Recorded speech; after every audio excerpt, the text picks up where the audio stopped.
My name is Alice. I'm in my late 30s, and for most of my adult life, I was known as the dependable one, the wife who handled logistics, remembered birthdays, smoothed awkward moments, and made things look effortless from the outside. I work in a professional role that doesn't draw attention. I'm not loud, not dramatic, not someone people expect to be at the center of a story. If you met me at a dinner party, you might describe me as pleasant, capable, and easy to overlook. That's usually how people see me. Competent, calm, agreeable, someone who keeps things running quietly in the background. And for a long time, I believed that was enough. This isn't a story about revenge. It isn't about exposing secrets for entertainment or humiliating anyone to feel powerful. It's about something quieter than that, about what happens when your value is measured only by how well you preserve appearances and what it costs to keep everyone else comfortable at your own expense. I want to be clear from the beginning. This story doesn't unfold with shouting matches or dramatic ultimatums. There are no villains twirling, no sudden twists of fate. What happens instead is slower, subtler, psychological, the kind of shift that most people don't notice until it's already irreversible. At its center is a marriage that looked stable from the outside, respectable, admired even. The kind people point to and say, they've got it figured out. Behind that image was a different reality, one shaped by small dismissals, unspoken rules, and an unbalanced sense of whose comfort mattered more. At one point during a conversation that changed everything, my husband said something very calmly. My husband says divorce would ruin our image. That sentence wasn't said in anger. It wasn't even cruel in tone. It was practical, measured, and in that moment, something became painfully clear. Saving face mattered more to him than saving our marriage. This story is about how I moved from that realization to a place of clarity, without theatrics, without rage, and without asking for permission to be taken seriously. It's about how silence can be mistaken for weakness, and how underestimation creates its own kind of leverage. You'll hear about moments that seemed insignificant at the time, about how I learned to observe instead of react, about the preparation that happened quietly while everyone assumed nothing was changing, and eventually, about a confrontation that had no raised voices, only finality. I'm telling this story not to position myself as flawless or heroic, but to be honest. Honest about what it feels like to slowly recognize your own invisibility and what it takes to step out of it with dignity intact. If you've ever been the person who kept things together while being quietly taken for granted, you may recognize yourself somewhere in this journey. And as you listen, I want to ask you, gently, have you ever realized too late that the role you were praised for was the very one that was costing you the most? To the people around me, I was easy to define. I was the organized one, the woman who always knew where the documents were, who followed up without being asked, who remembered details other people forgot. In social settings, I was the one refilling glasses, redirecting conversations before they became uncomfortable, smoothing edges before anyone noticed they were sharp. At work, colleagues described me as reliable. Management called me low maintenance, as if that were the highest compliment.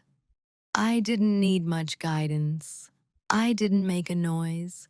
I didn't demand credit. Things simply worked when I was involved, and when they did, the success felt communal, belonging to everyone. When they didn't, the responsibility seemed to settle quietly on me. At home, the description was similar but more personal. I was the steady wife, the one who handled practical life so my husband could focus on bigger things: his career, his reputation, the image we presented together. Friends admired how balanced we were. Family members commented on how calm our household felt. What they didn't see was how narrowly that calm was maintained. My husband often spoke for both of us in public, not in a domineering way, at least not overtly. It was subtle.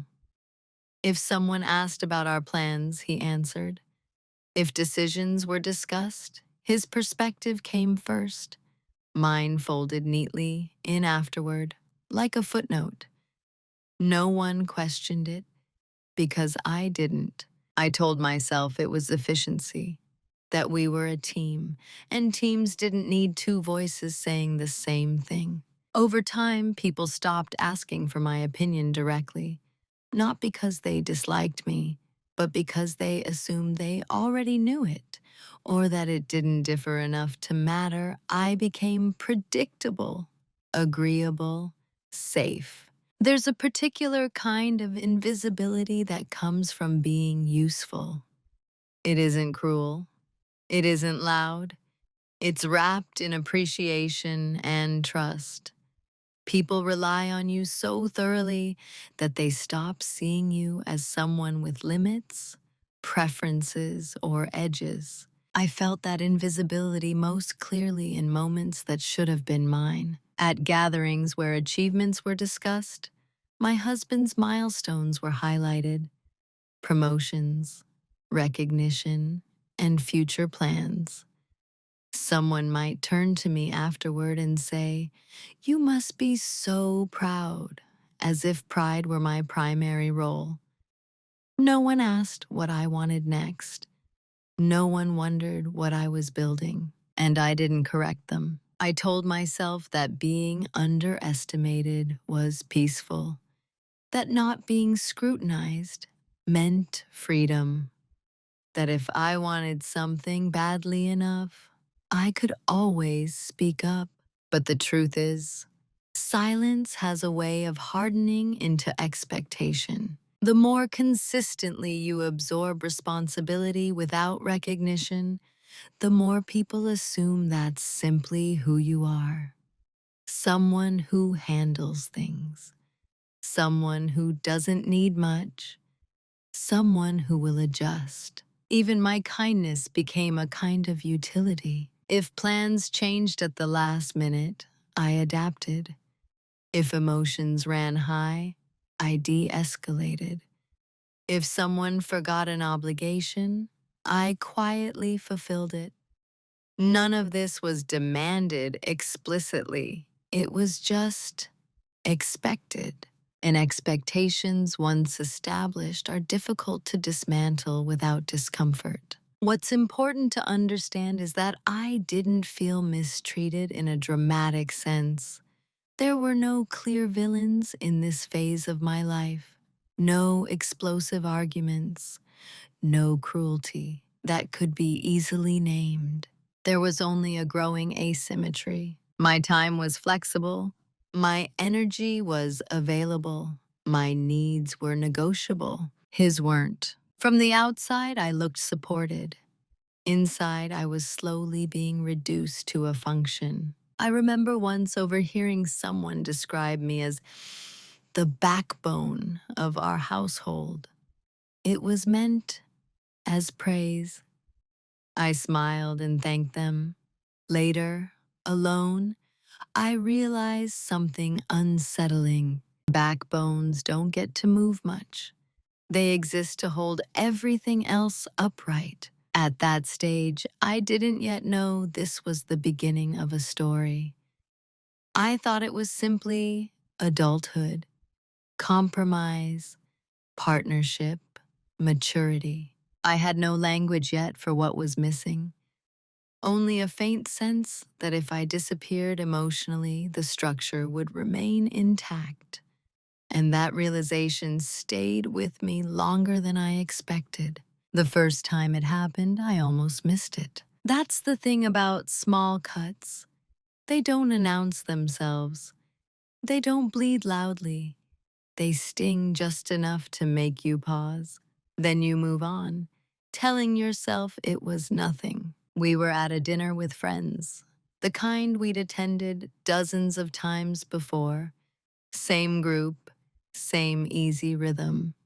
Someone asked a question about a decision we'd recently made together, one that had taken weeks of discussion, spreadsheets, and late-night conversations at the kitchen table. Before I could answer, my husband spoke. He didn't interrupt me mid-sentence. He didn't raise his voice. He simply answered first, framed the decision entirely through his reasoning, his priorities, his conclusions. When he finished, he smiled and reached for his glass, the conversation already moving on. No one looked at me, not because they were rude, because in that moment, the narrative had been closed. I felt a flicker of something, surprise, maybe, a quiet dissonance. I remember thinking, that's not exactly how it happened. But the difference felt too subtle to correct without seeming petty. So I nodded, smiled, let it go. That was the cut. Small, clean, easy to dismiss. On the drive home, I mentioned it lightly, not accusatory, almost joking. I said something like, you know, I had a slightly different take on that decision. He glanced at me, puzzled. Did you? I thought we were on the same page. The conversation ended there. I told myself it wasn't worth pressing, that alignment mattered more than precision, that couples naturally compress their stories into something simpler when speaking publicly. Still, something shifted inside me, not dramatically, but enough to be noticeable in hindsight. After that, I began to register patterns I'd previously smoothed over. When we disagreed privately, the disagreement dissolved before it reached daylight, not through resolution, but through omission. My perspective would be discussed, considered briefly, then quietly set aside in favor of what was more practical, less complicated, better for us. And us, I noticed, increasingly meant him. I didn't feel silenced. That's important. I felt edited, like a draft that had been trimmed for clarity, less nuance, fewer footnotes. At work, something similar happened around the same time. A project I'd led from inception was presented to senior leadership by someone else, not maliciously. I'd been out sick that day. It made sense, they said. They thanked me afterward, told me everyone knew I'd done the work. But knowing and acknowledging are not the same thing. I remember standing in the hallway after the meeting, holding my notebook, realizing I hadn't been in the room where my contribution was translated into value. Again, I said nothing, because nothing bad had happened. That's how these things accumulate, beneath the threshold of outrage. At home, the language shifted subtly. Can you handle this? Became, you'll handle this. Schedules were assumed. Emotional labor was unassigned but expected. If I forgot something, it was notable. If he did, it was understandable. I adjusted. I always had. I told myself this was what competence looked like, that being indispensable was a kind of security. What I didn't realize then was that indispensability without visibility creates a dangerous imbalance. People stop checking in, stop asking, stop considering. They assume, and assumptions are powerful. The most unsettling part wasn't that anyone intended to diminish me. It was that no one noticed they were doing it, least of all him. When I replay that first dinner in my mind now, I don't feel anger. I feel clarity. That was the moment my internal record began. Not a list of grievances, just observations. Time-stamped, contextual, quiet. I didn't confront. I didn't warn. I simply started paying closer attention. Because once you notice the first small cut, you begin to understand how easily a wound can be hidden beneath perfectly intact skin. Once you decide something is normal, you stop measuring it. That's what happened next. Not all at once. Gradually, through a series of quiet justifications that felt reasonable at the time. Each moment, taken alone, was too small to protest. Together, they formed a pattern that reshaped how I occupied space. I began to pre-edit myself. If a thought felt like it might slow things down, I kept it to myself. If an opinion required explanation, I decided it probably wasn't necessary. I learned which topics were worth speaking up about and which ones would be quietly overridden anyway. At home, conversations followed a familiar arc. He would propose something, a plan, a decision, a direction. I would offer an alternative, gently, often framed as a question. He would listen, nod, and then explain why his way made more sense. Not dismissively, logically, patiently. By the end, I often found myself agreeing with him, or at least acquiescing, even when something inside me remained unconvinced. I told myself this was a compromise, but compromise implies mutual adjustment. What I was doing was adaptation. I adapted my expectations downward. My needs became more flexible. My disappointment learned to be quiet. And because I didn't object loudly, the dynamic solidified. Friends noticed how easygoing I was. They praised my patience. My husband, when speaking about me, described me as supportive, understanding, and low drama. I became the emotional infrastructure of our shared life, important, but not visible. What I didn't yet have words for was the erosion of agency. Respect doesn't always disappear through confrontation. Sometimes it fades through convenience, through the relief others feel when you don't challenge the current. I remember one evening vividly. We were reviewing finances, something I was deeply involved in. I'd built the spreadsheets, tracked the accounts, and anticipated risks. When I raised a concern about a particular investment, he waved it off lightly. "You worry too much," he said. "Let's not overthink it." I laughed because that was easier than insisting. Later that night, alone, I opened my laptop and ran the numbers again.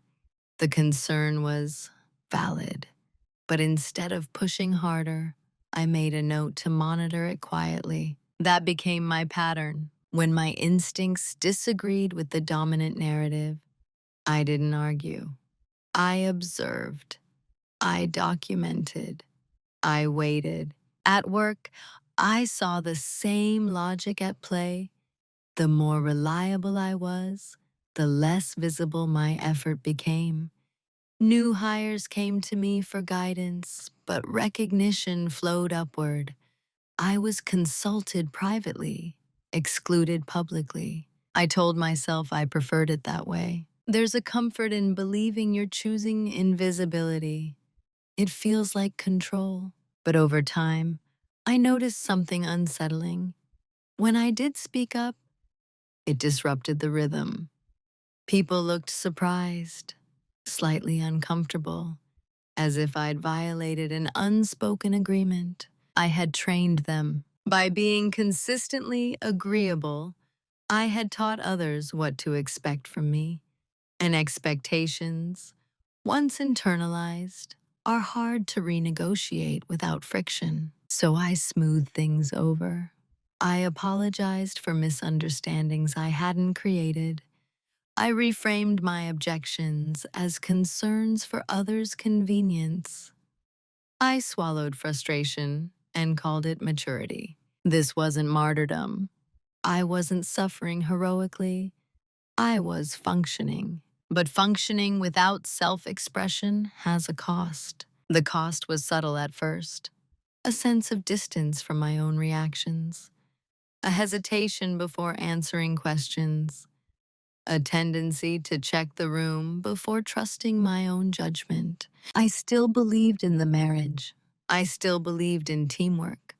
I told myself every partnership had asymmetries, and this one simply favored efficiency over ego. What I hadn't yet confronted was that efficiency had become a cover for imbalance, and an imbalance, left unexamined, hardens into entitlement. I normalized behaviors that, had they appeared suddenly, I would have questioned immediately. Because they arrived slowly, wrapped in reason and familiarity, they passed unnoticed, except by me. I didn't label it disrespect. Not yet. That word felt too harsh, too dramatic. I called it misalignment, stress, a phase. But somewhere beneath those softer terms, a quieter truth was forming. My presence had become optional.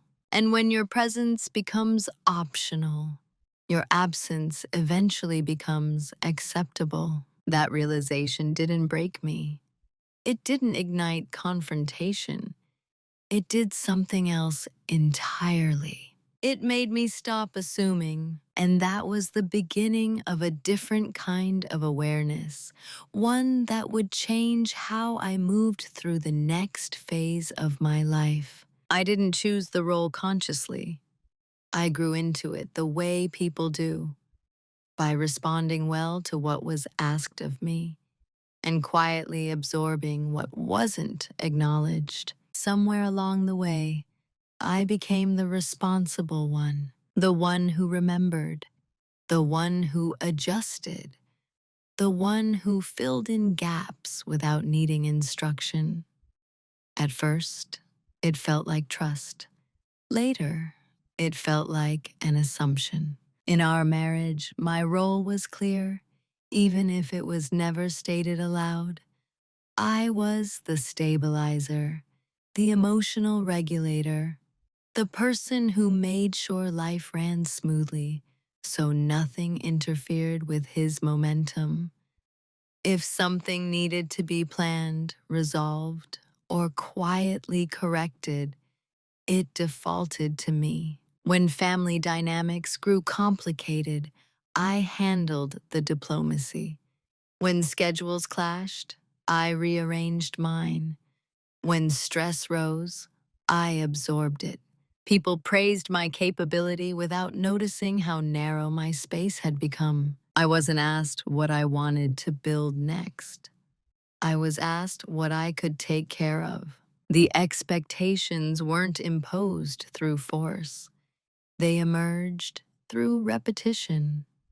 Every time I stepped in without being asked, every time I smoothed things over, every time I chose harmony over expression, the role became more defined, reliable, useful, invisible. And once a role is assigned, stepping outside of it feels like a disruption rather than growth.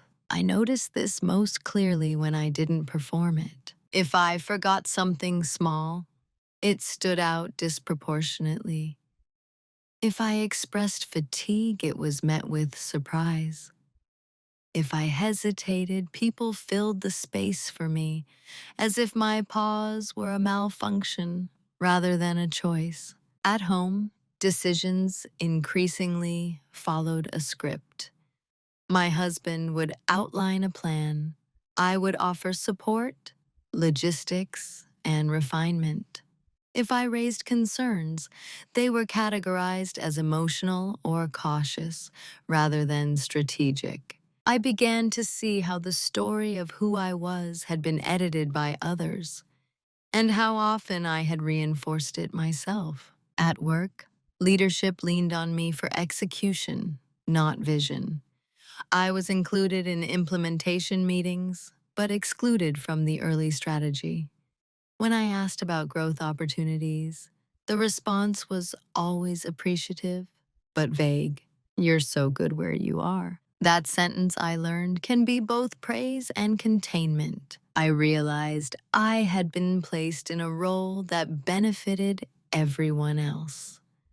A role that made systems run quietly, relationships appear stable, and outcomes feel inevitable. What the role didn't allow was evolution. There's a subtle psychological shift that happens when people stop expecting you to change. They stop imagining you differently, and eventually they resist it when you try. I wasn't trapped. That's important to say. I had agency, but my agency had been narrowed by habit, by convenience, by my own reluctance to disturb equilibrium. I remember standing in the kitchen one evening, watching my husband talk animatedly about a future plan, one that assumed my availability, my flexibility, my support. He spoke as if it were already agreed upon, and I realized something with startling clarity. He wasn't being dismissive. He was being consistent with the version of me he believed in, the one who would adjust, the one who wouldn't say no unless it was absolutely necessary, the one who would prioritize stability over self. And I understood, in that moment, that roles persist not because they are enforced, but because they are rewarded. I had been rewarded with appreciation, with trust, with the illusion of indispensability. What I hadn't been given was equal authorship over my own life. This wasn't a moment of anger. It was a moment of recognition. Once you see the role you're playing, you have two options: continue performing it, or begin the slow, uncomfortable process of stepping out of it. I didn't announce anything. I didn't confront.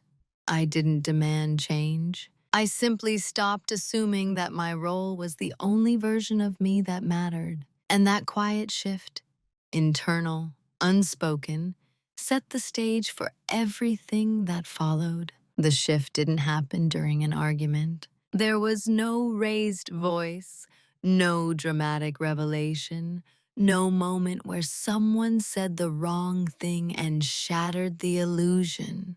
In fact, if you had been watching from the outside, you wouldn't have noticed anything at all. It was an ordinary afternoon. I was sitting alone at the small desk by the window, the one I used for bills and schedules, and the quiet maintenance of our life. Rain pressed softly against the glass. The apartment was silent in that midday way that makes time feel suspended.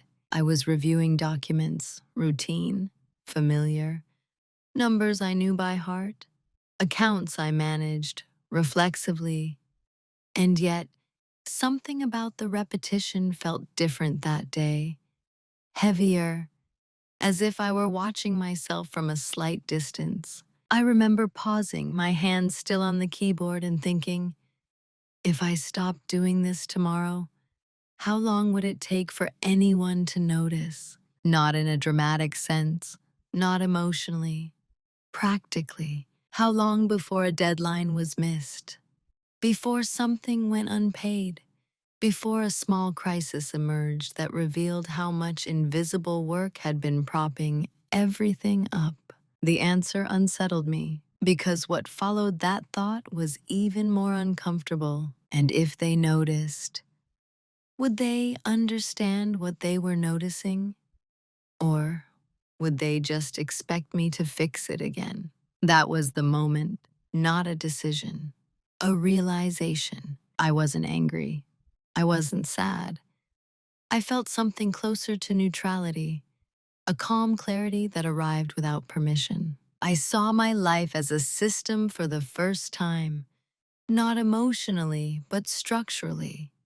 Inputs, outputs, dependencies, assumptions, and I saw myself as a function within it. I realized that much of what I contributed wasn't valued because it wasn't seen as mine.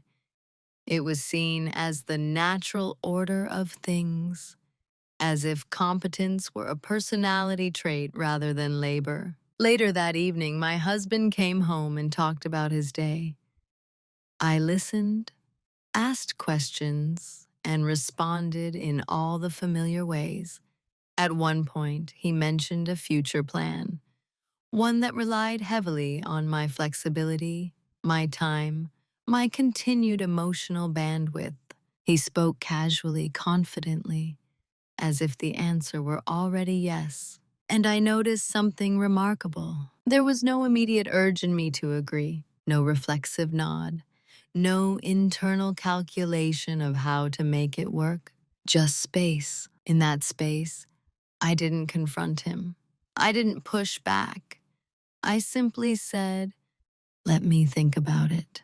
The words were calm, neutral, unremarkable. But the silence that followed was new. He looked at me, just briefly, as if recalibrating.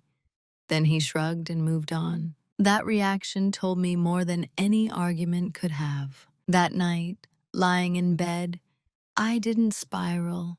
I didn't rehearse conversations. I didn't plan speeches. I just observed. I noticed how often my default response had been agreement, how rarely my consent had been treated as something that might not be automatic, how much of the relationship's stability relied on my predictability. And for the first time, I didn't judge that fact. I simply acknowledged it. The shift wasn't about deciding to leave. It wasn't even about deciding to change anything externally. It was about reclaiming my internal point of reference. I stopped measuring decisions by how smoothly they would be received. I started measuring them by how aligned they felt. That sounds small. It wasn't. Once you stop orienting yourself around other people's expectations, everything changes quietly but fundamentally. Over the following days, nothing outwardly changed. I continued doing what needed to be done. I continued showing up. I continued being calm, capable, and present. But something inside me had gone still, not numb, grounded.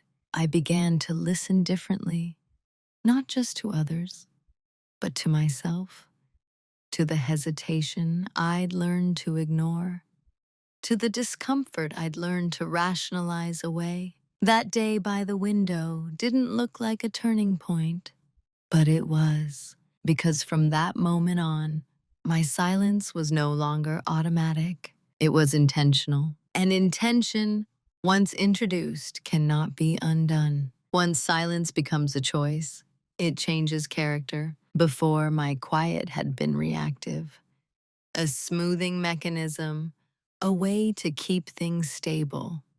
Now, it was deliberate, observational, almost instructional. I didn't announce this shift.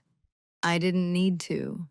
Outwardly, I was the same person, calm, capable, agreeable, but internally, I had stopped volunteering my inner world for easy consumption. When conversations arose, I listened more than I spoke. not passively, but attentively. I noticed patterns I'd previously blurred together. Who assumed, who deferred, who checked in only after decisions were made. At home, my husband continued as before. He outlined plans, expressed expectations, and narrated futures. And I responded, but with fewer automatic affirmations. I asked neutral questions. I deferred decisions. I allowed space where there used to be certainty. He didn't comment on it at first. Why would he? Silence had always been my language, but silence changes meaning depending on context. I began to see how quickly others fill a vacuum when they assume you won't. How discomfort emerges when predictability is interrupted. One evening, he asked me what I thought about something he'd already decided. I said calmly, "I'm not sure yet." The pause that followed was subtle but revealing. He nodded, but his energy shifted, as if a familiar lever had failed to produce the expected response. At work, I did something similar. I stopped preempting problems that weren't officially mine to solve. I completed my responsibilities thoroughly, but I didn't rush to cover gaps that others left behind. Deadlines didn't collapse. The world didn't end. What changed was visibility. Questions surfaced, processes slowed. People noticed absences they'd previously overlooked. Not dramatically, but enough to register. And still, I said nothing. I wasn't withholding out of spite. I wasn't testing anyone. I was simply allowing cause and effect to exist without interference. Others mistook this for fatigue, for disengagement. Some interpreted it as emotional distance. My husband, in particular, seemed unsettled by the shift. He didn't accuse me of anything. Instead, he became more assertive, more decisive, as if to compensate. This too was informative. When someone is accustomed to your accommodation, your neutrality can feel like resistance. I continued to document quietly conversations, decisions, financial flows, not because I plan to use them, but because clarity requires records, not impressions. The more I observed, the more I understood how much of the relationship's equilibrium depended on my invisibility, how rarely my perspective had been integrated unless it aligned seamlessly with his.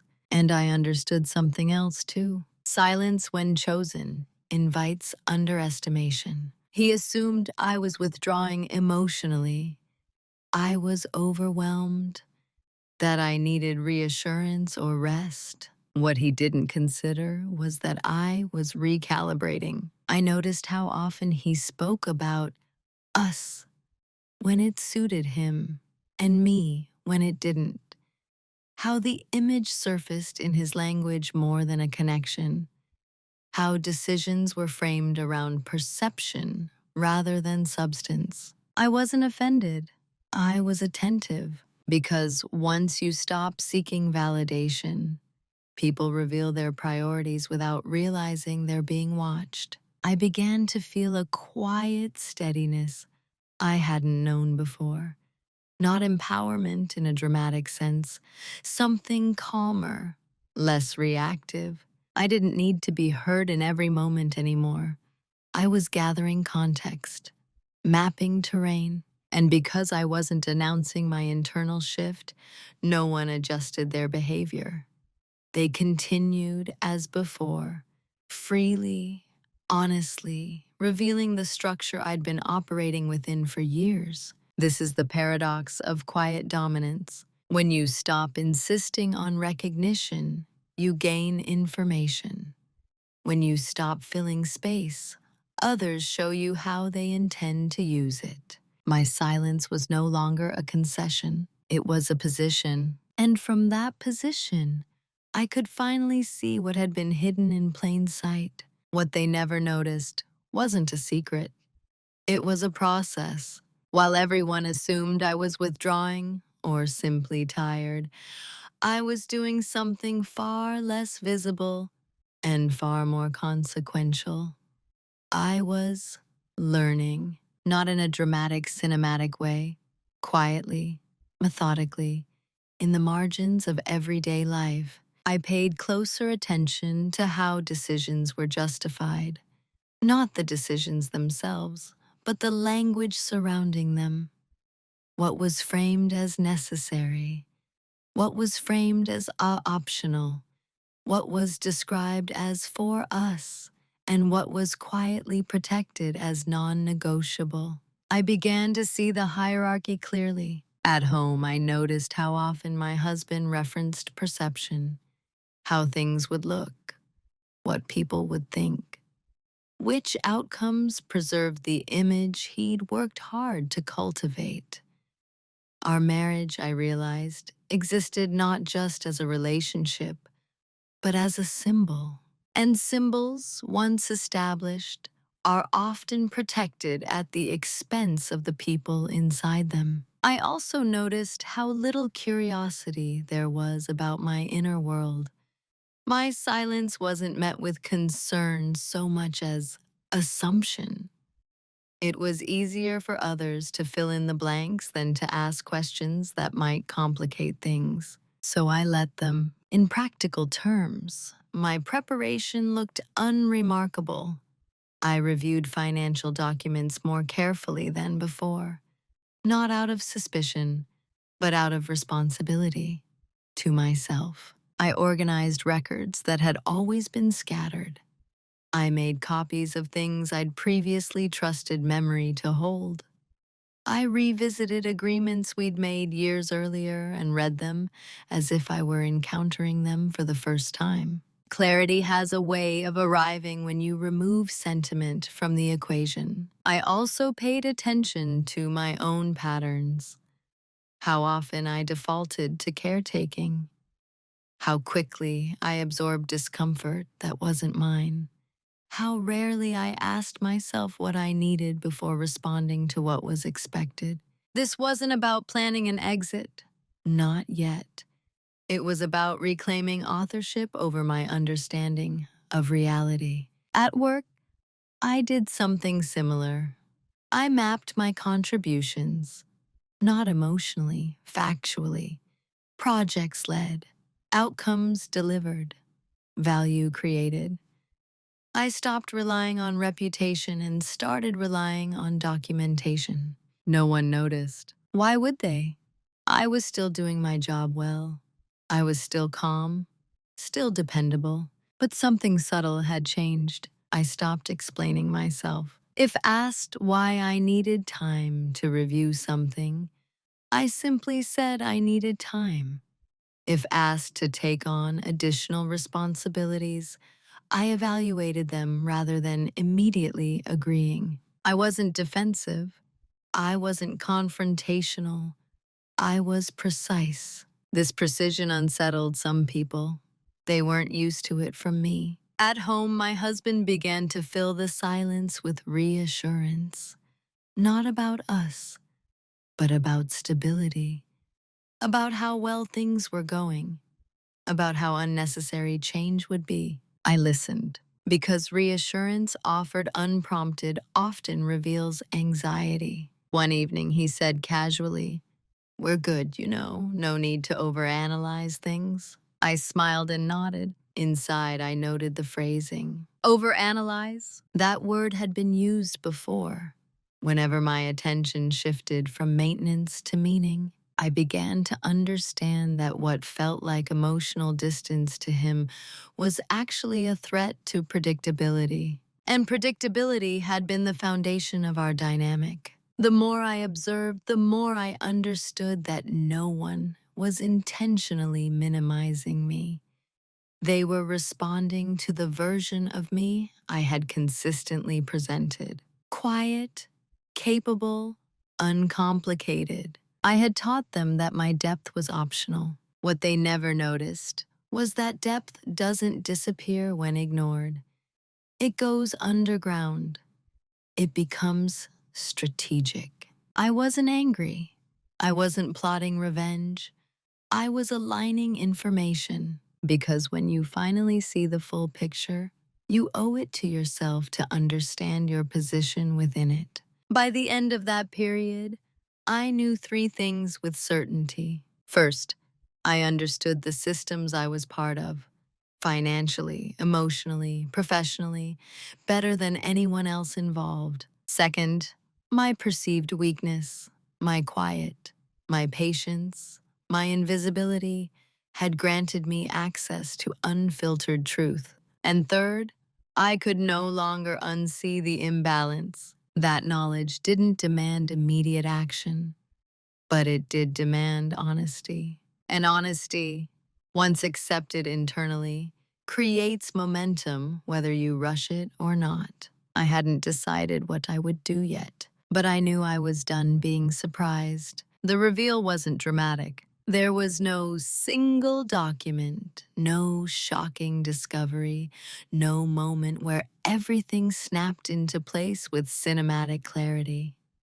What emerged instead was something quieter and far more destabilizing. It was coherence. All the fragments I'd been collecting, observations, records, conversations, assumptions, aligned into a clear picture of where I stood and how little of that position was actually protected. I saw how decisions had been structured to appear mutual while remaining asymmetrical, how my labor, emotional, logistical, financial, was essential but not safeguarded, how my flexibility had been treated as an unlimited resource rather than a contribution that deserved boundaries. And most importantly, I saw how replaceable my role was, even if my presence wasn't consciously questioned. That realization didn't hurt the way betrayal does.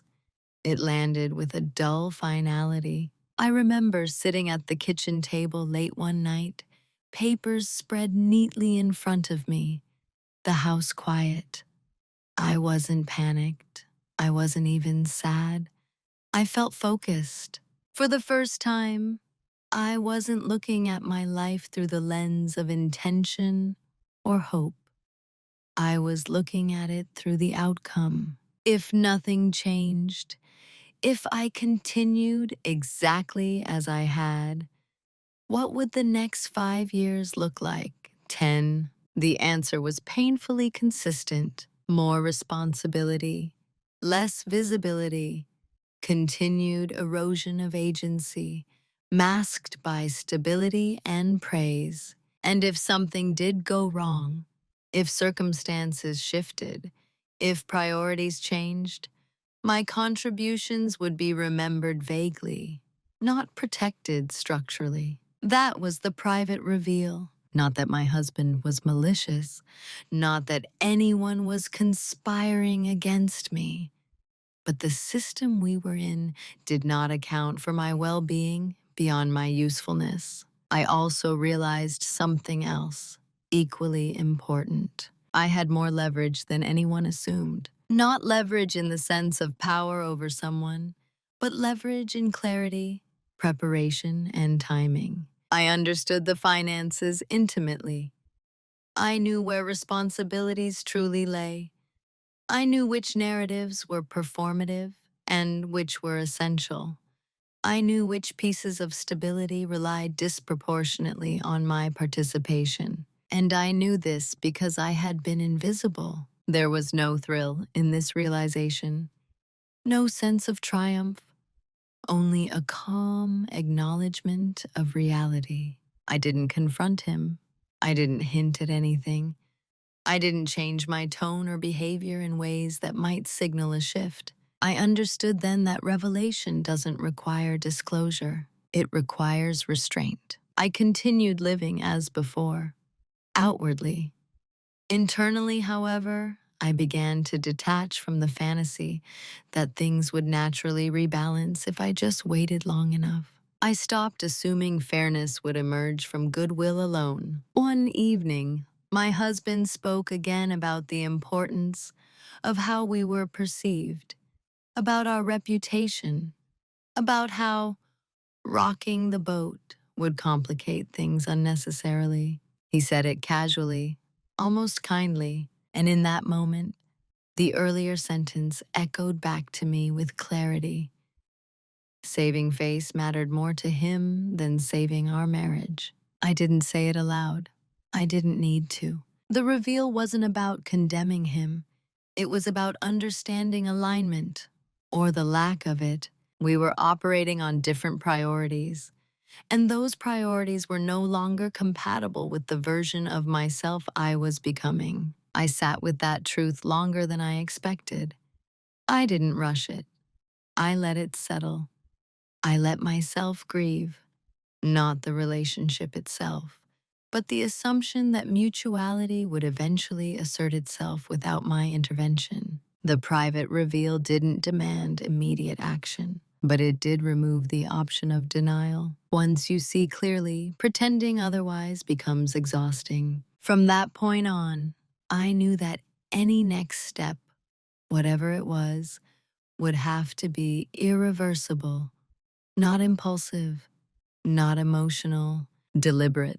And deliberation requires time, so I gave myself that time. There comes a moment, not loud, not urgent, when all options narrow, not because you've run out of choices, but because only one of them allows you to remain honest with yourself. That was where I found myself. I didn't arrive there in a rush. I arrived slowly through evenings of quiet reflection, through days that looked identical to the ones before them, through an internal weighing that had nothing to do with fear and everything to do with integrity. I laid out the options as clearly as I could. The first was to continue as we were, to accept the role fully, to lean into the version of myself that made everything smooth, respectable, and externally successful. This option came with stability, predictability, and approval. It also came with the certainty that my inner world would continue to shrink. The second was to push for change from within, to demand conversations, renegotiate dynamics, and insist on visibility and equity. This option sounded reasonable in theory. In practice, I knew what it would require. Emotional labor layered on top of everything I already carried, with no guarantee of lasting transformation. And the third option was the one I had avoided naming for as long as possible, not because it was dramatic, but because it was final. Leaving wasn't about escape. It wasn't about punishment.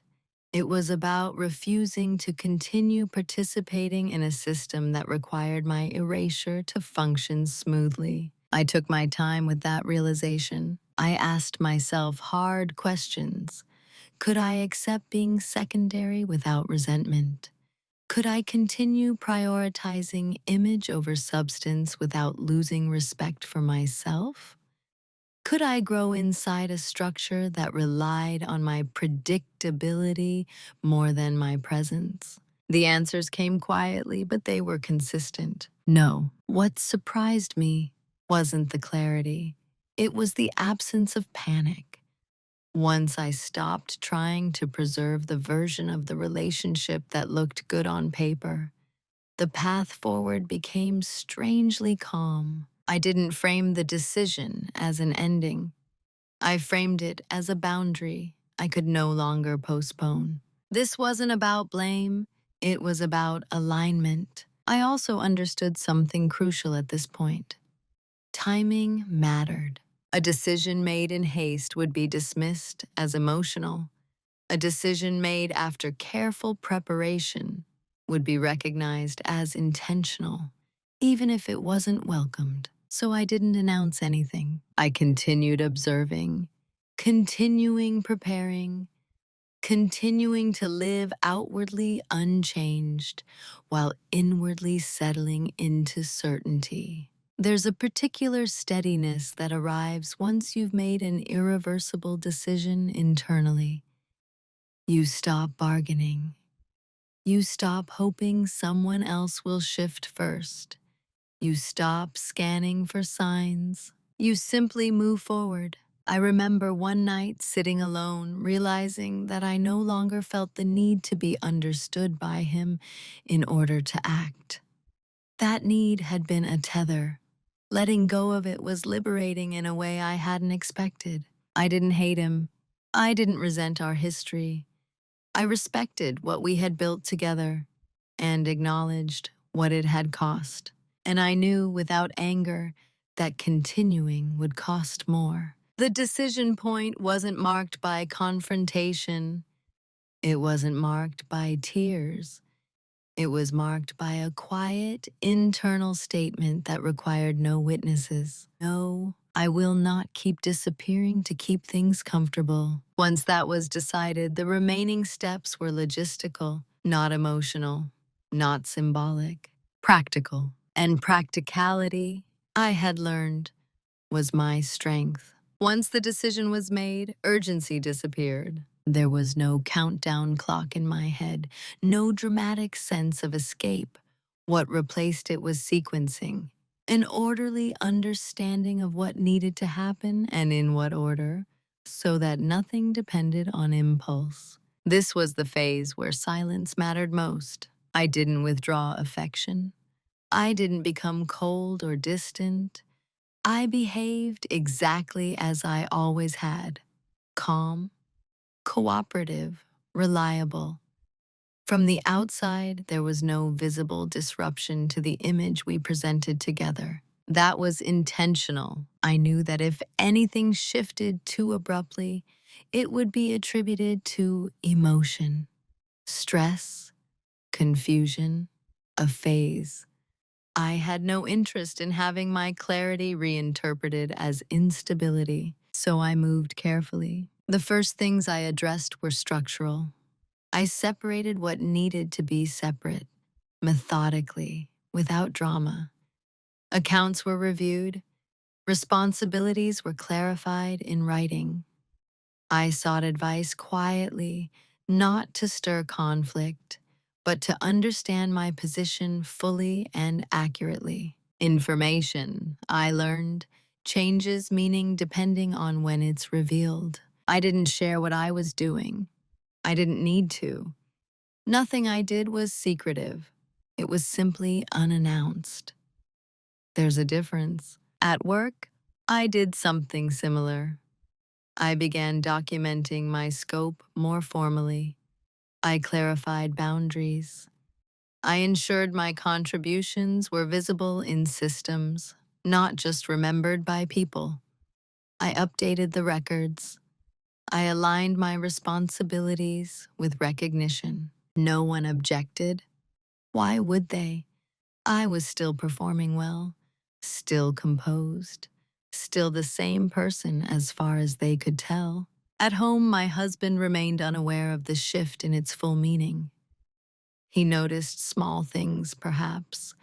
A slight delay in my agreement, a preference for written confirmation, a tendency to say, "I'll get back to you," instead of course. He interpreted these as signs of busyness. That interpretation worked in my favor. He spoke often about stability during this time, about how fortunate we were, about how important it was not to complicate things unnecessarily. He said these things casually as if reinforcing a shared understanding. I listened because every time he emphasized how things looked, he confirmed what I already knew about where his priorities lived. I didn't argue with him. I didn't challenge the framing.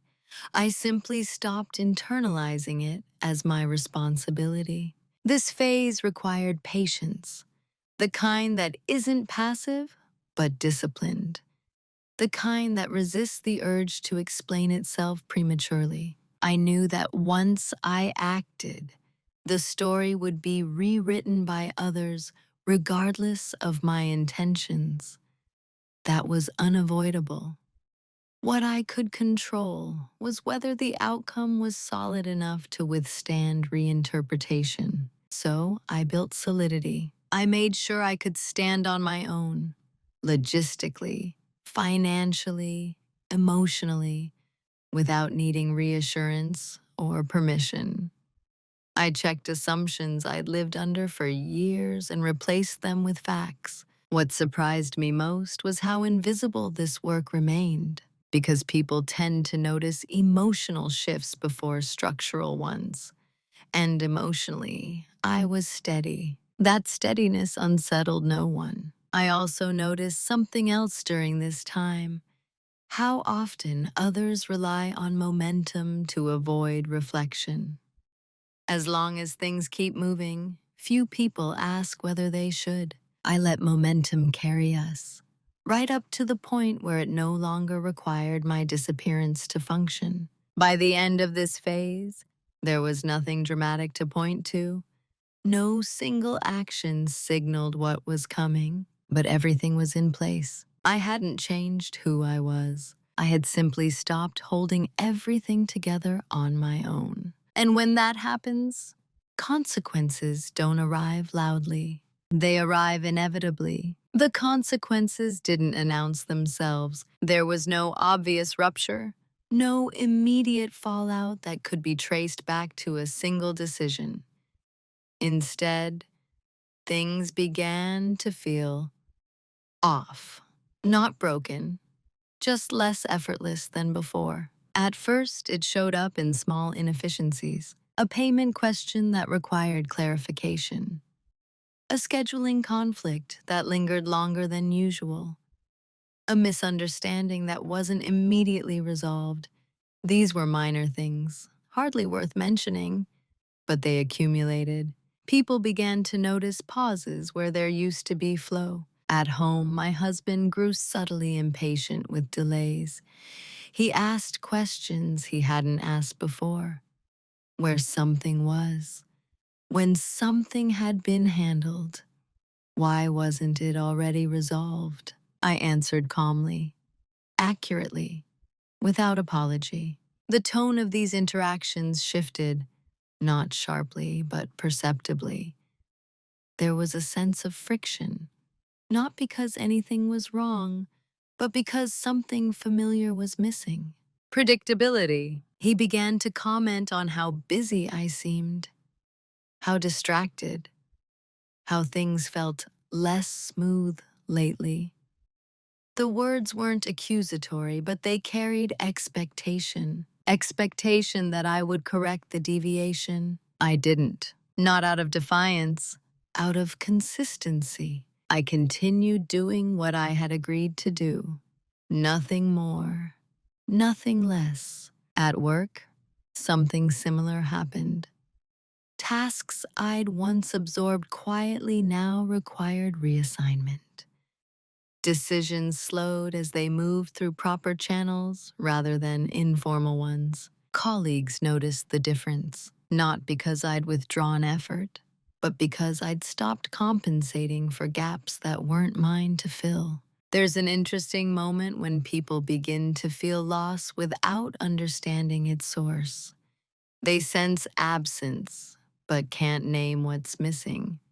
So they search for explanations that preserve their assumptions: stress, external pressure, timing, anything but structure. My husband began to reassure me more frequently about our life, about our future, about how strong we were.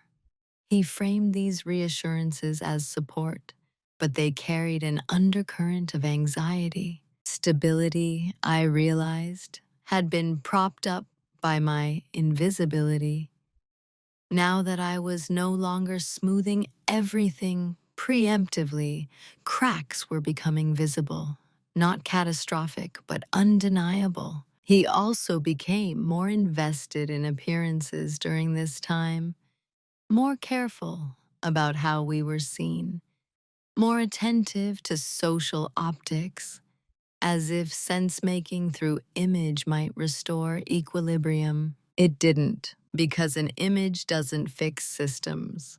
It only disguises their weaknesses. I watched all of this without commentary. This was the hardest part, not because I doubted myself, but because I saw how much of the strain could have been avoided if the burden had been shared earlier, if curiosity had replaced assumption. But regret, I knew, wasn't mine to manage. What surprised me most was how quickly people adjusted to the idea that I had changed, without considering that perhaps the dynamic itself had been unsustainable. That narrative made sense to them. It preserved continuity. I let it, because the goal was never to correct perception. It was to restore balance. And balance doesn't always feel fair at first to those who benefited from the imbalance. The consequences continued quietly. More questions, more reliance on formal processes, more awareness of tasks that had previously disappeared into my efforts. No one accused me of anything. There was nothing to accuse. I was still present, still composed, still cooperative. I simply wasn't compensating. And without that compensation, the cost of previous assumptions became visible. This wasn't punishment, it was exposure. And once exposure begins, there's no returning to ignorance. By the time he realized something was wrong, he still didn't understand what it was. That's the nature of slow change. When an imbalance is normalized for long enough, its correction feels sudden, even when it isn't. He began asking more direct questions, not about me exactly, about logistics, about timing, about why certain things felt harder than they used to. His tone carried confusion more than concern, irritation more than curiosity. I answered each question honestly, but narrowly. I didn't volunteer context. I didn't translate feelings into explanations. I responded to what was asked, and nothing more. This frustrated him. He wanted reassurance, a return to the familiar rhythm, proof that whatever this was could be fixed without fundamentally changing how things worked. One evening, he finally said it outright, not angrily, almost plaintively. "Why does everything feel so complicated lately?" I looked at him and understood, with a kind of quiet finality, that this question had come far too late, because complexity hadn't suddenly appeared. It had always been there, managed, absorbed, softened by me. Now that I was no longer buffering it, he was experiencing the system as it actually was, and he didn't like it. He began suggesting solutions, adjustments, small compromises, conversations we should have sooner. He spoke as if the problem were miscommunication, something that could be resolved with the right words. I listened carefully, because the timing of his concern mattered more than its content. He wasn't responding to my absence. He was responding to the inconvenience. The difference is subtle, but crucial. At one point, he said something that crystallized everything. "We can fix this. We just need to make sure we don't do anything that makes us look unstable." There it was. Not feel unstable, look unstable. In that moment, the sentence from earlier echoed again with unmistakable clarity. Saving face mattered more to him than saving our marriage. I didn't repeat it back to him. I didn't need to. He wouldn't have recognized himself in it. From his perspective, he was being responsible, pragmatic, protective of what we had built. From mine, he was still prioritizing the structure over the person inside it. I realized then that any attempt to fix things would require me to shrink again, to reassure, to soothe, to make complexity disappear, to restore the illusion of effortlessness. And I knew with complete certainty that I would not do that anymore. So when he asked what I wanted, I didn't give him a list of changes. I didn't ask for more attention or better communication. I told him the truth. I don't want to keep holding everything together by myself. He looked at me, stunned. Not because the statement was unclear, but because it challenged the premise he'd been operating under. He responded quickly, offering to help more, to adjust, to talk. The urgency in his voice was real. But the urgency that arrives after inconvenience isn't repairable. It's a reaction. By then, the internal decision had already passed its point of reversal. Not because he was incapable of change, but because the change he was offering was conditionally designed to restore comfort, not equity. I could see him trying to rewind to a moment where this was still manageable, where reassurance would smooth things over. But there are thresholds you cross quietly, and once crossed, you can't pretend you're still on the other side. I didn't argue. I didn't accuse. I didn't escalate. I simply didn't retreat. That was when he realized, not fully, but enough, that whatever was happening wasn't something he could negotiate away. And by then, it was too late to fix it the way he wanted to. The conversation didn't happen in a charged moment. There was no argument that forced it, no crisis that cornered us into finally speaking. It happened on an ordinary evening, after dinner, when the apartment was quiet and there was nowhere else to direct our attention. That was intentional. I didn't want intensity to blur meaning. We sat across from each other at the table. No phones, no distractions.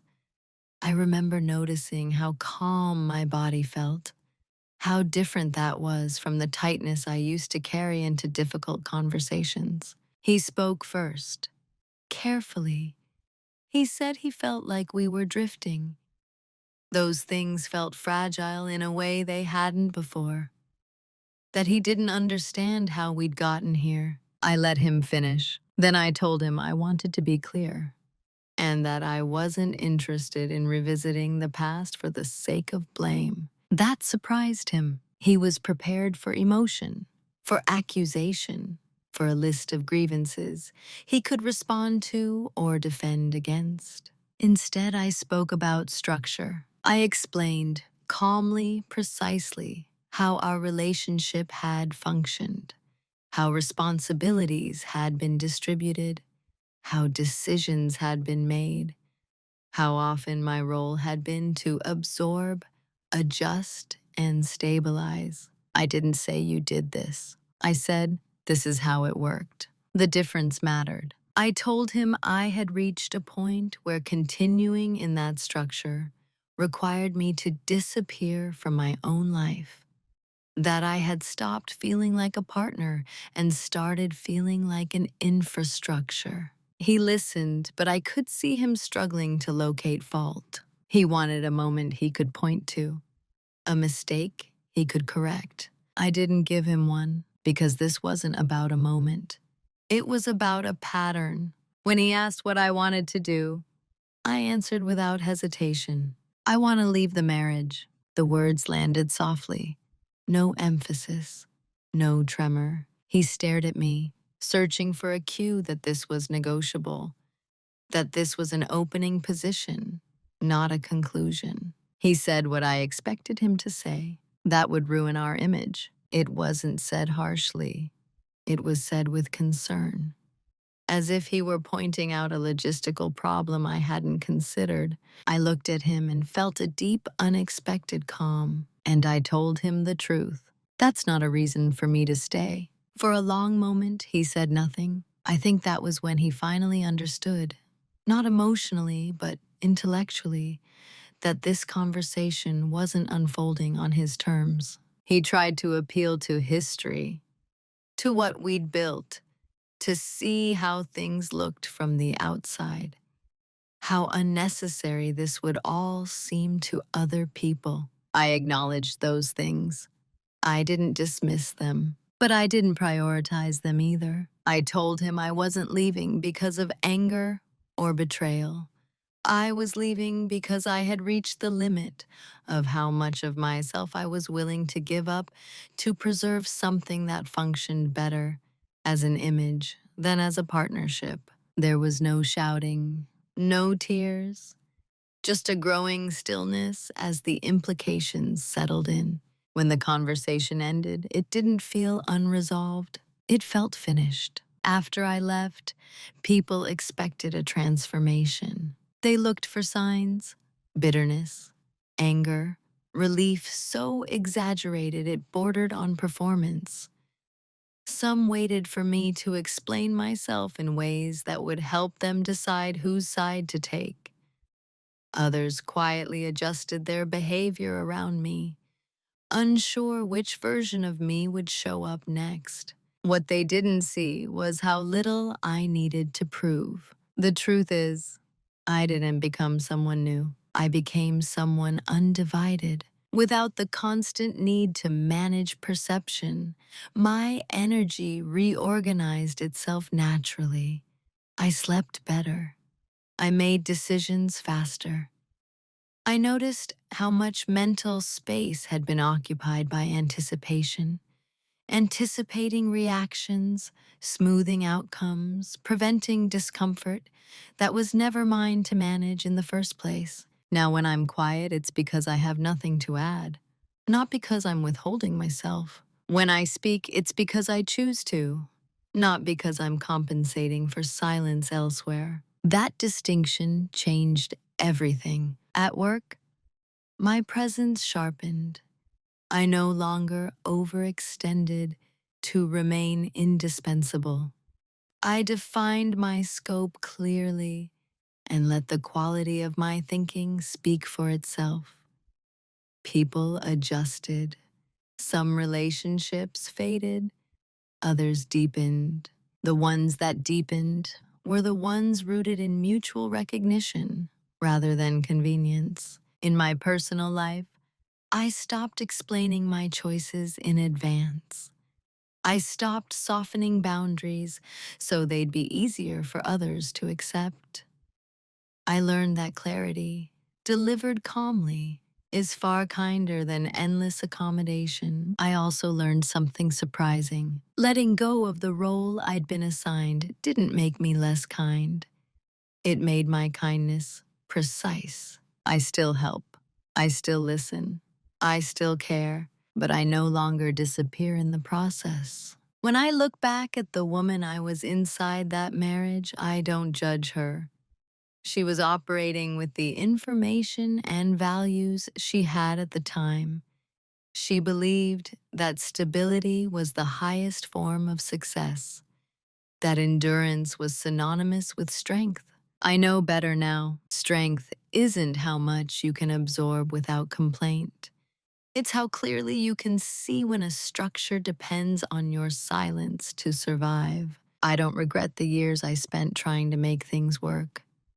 They taught me how systems operate and how easily people confuse harmony with equity. I also don't carry resentment toward my ex-husband. He wasn't a villain. He was committed to an image that had rewarded him for a long time.